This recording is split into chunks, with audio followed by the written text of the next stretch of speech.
تمام تعریفیں اس اللہ کے لیے ہیں جس کی ہم حمد بیان کرتے اور جس سے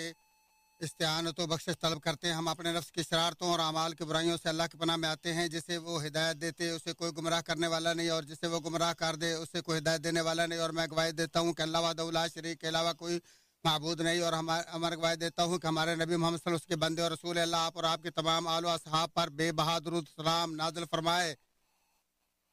حمد و ثنا کے بعد اے اللہ کے بندو، اللہ سے کما حقوق ڈرو، اسلام کے مضبوط کڑے کو مضبوطی سے تھام لو۔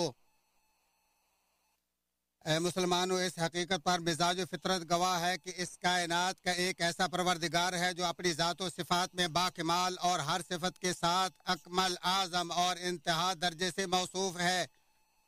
اور ہر قسم کے حمد و ثنا ستائش صرف اسی کے لائق اور شایان شان ہے۔ اللہ کے لیے عظیم الشان اکرام و احترام اور صفات کمال کا اثبات و اقرار ہی اس کی تعظیم ہے۔ اللہ تعالیٰ کا نام الحکیم کتاب اللہ میں 90 سے زیادہ بار وارد ہوا ہے۔ اللہ تعالیٰ وہ حکیم ہے جس نے ہر چیز کو اس کا مناسب مقام عطا کیا اور اسے اس کی تخلیق و امر کے لائق رتبے پر فائز کیا۔ عزت، علم، وسعت، معرفت، توبہ اور حمد پر مشتمل باکمال حکمت و دنائی کا مالک ہے۔ اس کی حکمت و دنائی اس قدر بلیغ ہے کہ جس کی گہرائی کے ادراک سے عقل دنگ اور زبان بیان سے عاجز و بے بس ہیں، اور اسی کی حکمت و دنائی سے ہی آسمان و زمین کی ہر چیز اس کی تسبیح بیان کرتی ہے۔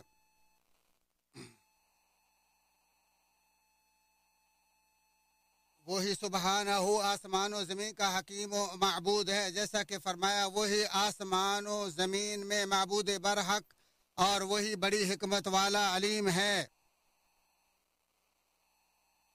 اللہ نے اپنی حکمت و دانائی کی تعریف کرتے ہوئے فرمایا تمام تعریفیں اس اللہ کے لیے ہیں جو آسمان و زمین کی ہر چیز کا مالک، اور اسی کی آخرت میں حمد ہوگی، اور وہی حکیم و خبیر ہے۔ اللہ نے اپنی پاکیزہ ذات کی تعریف کی اور کہ وہ صاحب کبریا ہے، اور آیت کے آخر میں فرمایا وہ حکیم ہے۔ آسمان و زمین میں اسی کی کبریائی اور وہی زبردست حکیم ہے۔ آسمان و زمین کے سب لشکر اسی کے ہیں، اور وہی ان میں تصرف کرنے والا بڑی حکمت والا ہے۔ جیسا کہ فرمایا آسمان و زمین کی سب فوجیں اللہ کی ہیں، اور وہی خوب جاننے والا بڑی حکمت والا ہے۔ اللہ تعالیٰ نے موسیٰ علیہ السلام کو پکارا اور اپنے بارے میں بتایا کہ وہ بڑی حکمت والا ہے، جیسا کہ فرمایا اے موسیٰ میں زبردست اور بڑی حکمت والا اللہ ہوں۔ اللہ تعالیٰ نے اپنی کتاب کی تعریف کرتے ہوئے فرمایا یہ ایسے دانا کی طرف سے ہے جس نے ہر چیز کو مناسب جگہ عطا کی اور اسے اس کے لائق رتبے پر فائز فرمایا، نیز یہ کتاب سراپا حکمت و دانائی ہے۔ ارشاد باری تعالیٰ ہے یہ باخبر حکیم کی طرف سے صاف صاف بیان کی گئی محکم آیات پر مشتمل کتاب ہے۔ لوگوں کے رزق میں کمی و بیشی بھی اسی کی حکمت کا تقاضا ہے۔ فرمایا اللہ تعالیٰ لوگوں کے لیے جو رحمت کھول دے اسے کوئی بند کرنے والا نہیں، اور جسے وہ بند کر دے اسے کوئی اس کے سوا کھولنے والا نہیں، اور وہی غالب حکمت والا ہے۔ فرشتے اپنی بے بسی و کوتاہ علمی کے مقام پر اللہ کے علم و حکمت کے اقراری ہو کر اس کے حکم کے سامنے سر تسلیم خم کر دیتے ہیں، جیسا کہ فرمایا انہوں نے کہا تو پاک ہے، ہمیں صرف اتنا ہی علم ہے جتنا تو نے سکھایا، بلا شبہ تو ہی خوب جاننے والا حکیم ہے۔ حاملین عرش اور اس کے ارد گرد والے فرشتے مومنوں کی بخشش اور دخول جنت کی دعا کرتے ہیں، اور ان کی دعا اللہ سبحانہ کے نام الحکیم پر ختم ہوتی ہے، جیسا کہ فرمایا اے ہمارے رب جن کے ساتھ ہمیشہ کی جنات کا تو نے وعدہ کیا ان میں ان کو اور ان کے آباء و اجداد، بیویوں اور اولاد کو داخل فرما جو نیک عمل ہیں، یقیناً تو غالب و با حکمت ہے۔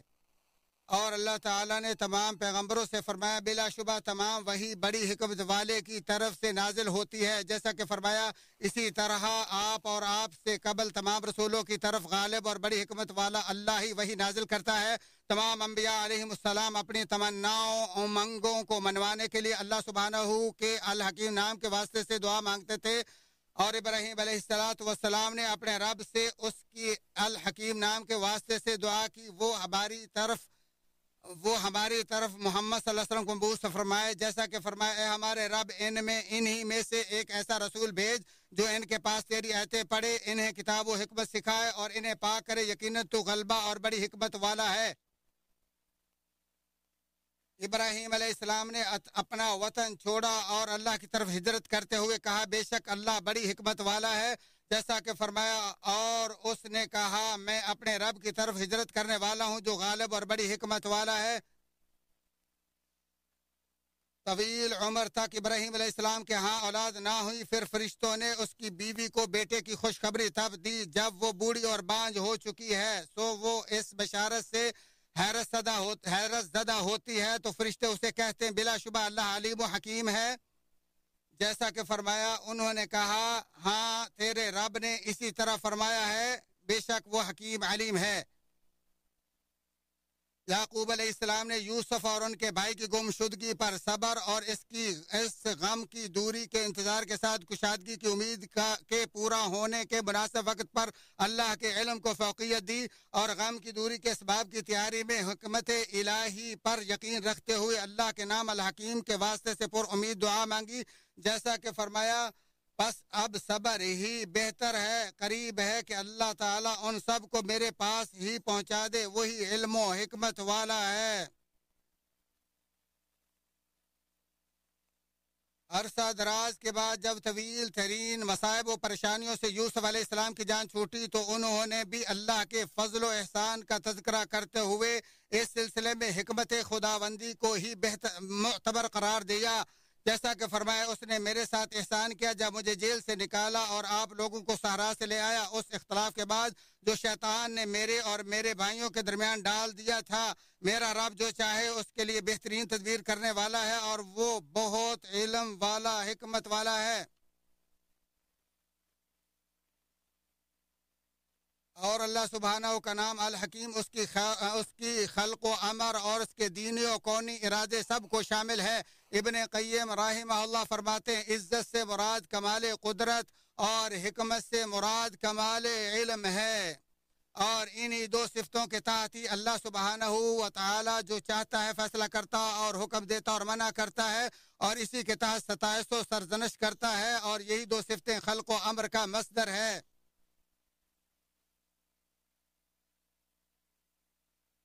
اور اللہ سبحانہ اپنی حکمت سے ہی انتہائی شاندار نظام سے تمام مخلوقات پیدا فرمائی اور انہیں باکمال ترتیب دی، زبردست تدبیر اور شاندار تقدیر بنائی اور ہر مخلوق کو اس کے شایان شان خلقت پر پیدا کیا، جیسا کہ فرمایا جس نے ہر چیز کو اس کی خاص شکل و صورت دی پھر ہدایت دی۔ اللہ تعالیٰ نے پوری مخلوق کو چیلنج کیا وہ اس کی تخلیق میں کوئی خلل نکال کر دکھائے، جیسا کہ فرمایا دوبارہ دیکھ کر چیک کر لو کیا کوئی شگاف ہے۔ اللہ کی تخلیق کی مثال یا اس کے قریب جو اس نے کائنات میں حیرت انگیز حسن انتظام اور مضبوطی پیدا کی ہے، اگر مخلوق کی ساری عقلیں مل کر بھی اس کی نقل اتارنا چاہیں تو ناممکن و محال ہے۔ اسی لیے اللہ تعالیٰ نے اپنی بعض مخلوق پر غور و فکر اور جو اس میں حسن و جمال اور مضبوطی ہے اس کے مشاہدے کا حکم دیتے ہوئے فرمایا آپ کہہ دیجئے کہ تم غور و فکر کرو کیا کیا چیزیں آسمانوں میں اور زمین میں ہیں۔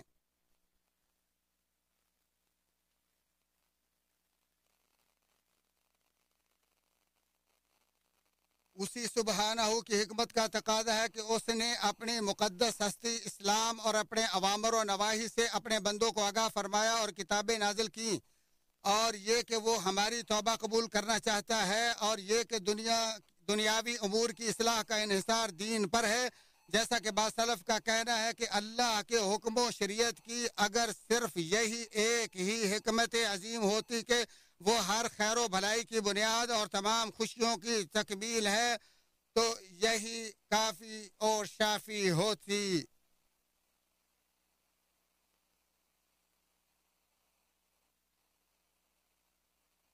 اللہ سبحانہ اپنے امر کائنات میں حکیم ہے، اپنے بندے کی تہذیب اور اس کے درجات کی بلندی کے لیے اس کے ارادے اور اختیار والے معاملات جیسے بیماری اور رزق میں کمی وغیرہ سے اسے آزماتا ہے، تو وہ ایمان و رضا پر قائم جائز و مشروع اسباب کو بروئے کار لاتے ہوئے تقدیر الہی کا دفاع اللہ کی قدرت سے کرتا ہے، اور جو کام بندے کی طاقت و اختیارات سے بالا تر ہو وہ اس سے برضا قبول کر لیتا ہے، اور اللہ کے اپنے حکم پر اس کے غلبے اور فیصلے میں عدل و انصاف اور اس پر لاگو ہونے میں اس کی عظیم حکمت کی گواہی دیتا ہے، اور یہ یقین رکھتا ہے کہ جو نصیب میں ہے وہ مل کر رہتا ہے، اور جو نصیب میں نہیں وہ کبھی نہیں مل سکتا، اور یہ کہ اسے اللہ کے عدل و حکمت کی بنیاد پر ہی واجب اور ضروری قرار دیا گیا ہے۔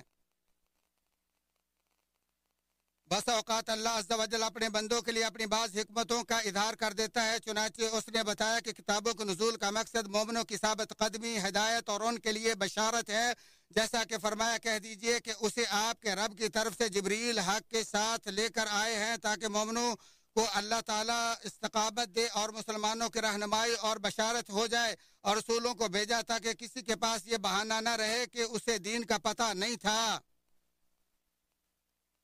جیسا کہ فرمایا ہم نے انہیں خوشخبری دینے اور آگاہ کرنے والے رسول بنایا تاکہ رسولوں کے بھیجنے کے بعد لوگوں کی کوئی حجت اللہ تعالیٰ پر نہ رہ جائے، اور یہ کہ اللہ تعالیٰ نے لوگوں کو آزمایا اور بار بار آزماتا ہی رہے گا تاکہ اللہ تعالیٰ ان کے اپنے ساتھ تعلق کی سچائی کو دیکھ لے، جیسا کہ فرمایا کیا لوگوں نے یہ گمان کر رکھا ہے کہ ان کے اس دعوے پر کہ ہم ایمان لائے ہیں ہم انہیں بغیر آزمائش کے چھوڑ دیں گے، اور اللہ کا اپنے بندوں کو علم غیب سے محروم رکھنے اور اسے اپنے ساتھ خاص کرنے کے میں بھی حکمت ہے، فرمایا وہ پوشیدہ اور ظاہر سب چیزوں کا جاننے والا حکیم و خبیر ہے۔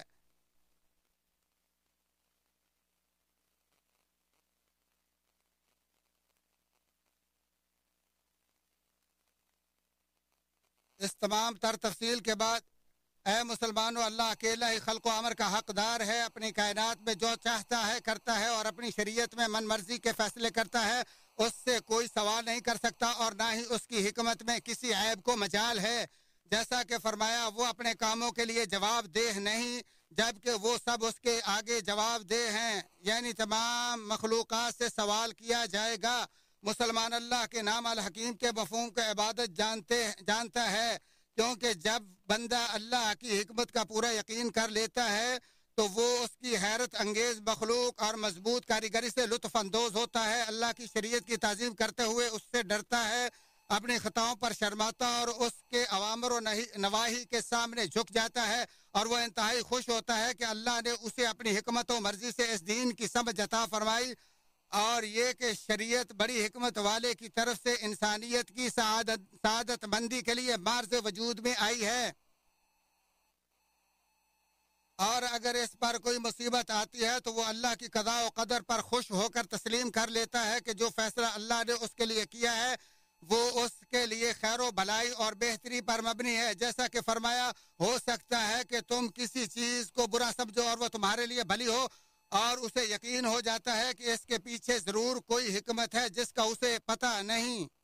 اور یہ کہ وہ تنگی و خوشحالی دونوں حالتوں میں اس کی نعمتوں میں خوب موجے مارتا ہے۔ آپ علیہ الصلوۃ والسلام نے فرمایا مومن کا معاملہ بڑا حیرت انگیز ہے، بلا شبہ اس کا سارا معاملہ خیر و بھلائی پر مبنی ہے، اور یہ صرف مومن کے لیے اور کسی کے لیے نہیں ہے، اگر اسے کوئی خوشی ہو تو شکر اور کوئی تکلیف ہو تو صبر کرتا ہے، تو ان دونوں حالتوں میں اس کے لیے خیر و بھلائی ہی ہوتی ہے۔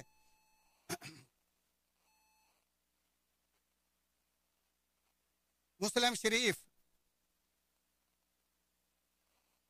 آپ اللہ تعالیٰ کی پیدائش اور اللہ کی بناوٹ پر خوش ہو جائیں،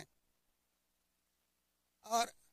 اللہ تعالیٰ جو حکیم ہے اس کی طرف نے تمام معاملات کو سپر کر دیں۔ اعوذ باللہ من الشیطان الرجیم۔ وہ ہر کام کی تدبیر کرتا ہے، اس کی اجازت کے بغیر کوئی اس کے پاس سفارش کرنے والا نہیں، ایسا اللہ تمہارا رب ہے سو تم اس کی عبادت کرو، کیا تم پھر بھی نصیحت نہیں پکڑتے؟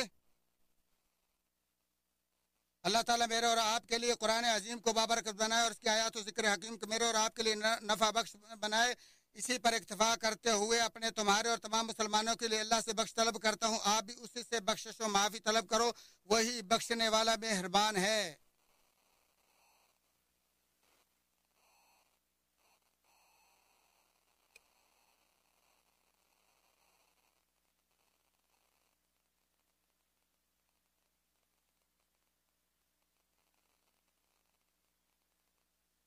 اللہ کے احسانات پر اسی کی تعریف اور توفیق و انعامات پر اس کا شکر ہے۔ میں گواہی دیتا ہوں کہ اللہ وحدہ لا شریک کے علاوہ کوئی سچا معبود نہیں، وہی عظیم الشان ہے۔ اور میں گواہی دیتا ہوں کہ ہمارے نبی محمد صلی اللہ علیہ وسلم اس کے بندے اور رسول ہیں۔ اللہ تعالیٰ آپ اور آپ کے تمام آل و اصحاب پر بے بہا صلاۃ و سلام نازل فرمائے۔ اے مسلمانوں، اللہ تعالیٰ نے اپنے بندوں کے امور کی بنیاد اپنے خلق و امر کے جلال کی پہچان پر رکھی، ان کی تفاصیل و گہرائی میں جائے بغیر، اور یہ تمام چیزوں کے اصول و فروع میں عام ہے، اور اس کی کاریگری، انوکھی ایجاد، اس کے امر و شریعت اور اس کی تقدیر کائنات کی حکمت کے مفاہیم بندوں پر عیاں ہیں، اور ان کے لیے اس کی گہری حکمت پر مشتمل عام وجہ کا جاننا ہی کافی ہے، اگرچہ انہیں اس کی تفاصیل کا علم نہیں، کیونکہ اس کا تعلق علم غیب سے ہے جسے اللہ نے اپنے لیے خاص کیا ہے۔ پھر جان لو کہ بے شک اللہ تعالیٰ نے تم کو اپنے نبی صلی اللہ علیہ وآلہ وسلم پر درود و سلام بھیجنے کا حکم دیا ہے۔ اللہ تعالیٰ قرآن حکیم میں فرمایا، بے شک اللہ تعالیٰ اور اس کے فرشتے نبی علیہ الصلوۃ والسلام پر درود بھیجتے ہیں، ایمان والو تم بھی آپ صلی اللہ علیہ وآلہ وسلم پر درود و سلام بھیجو۔ تمام سامعین کی خدمت میں گزارش ہے کہ وہ فضیلت شیخ کی دعا میں شریک ہوں اور آمین کہیں۔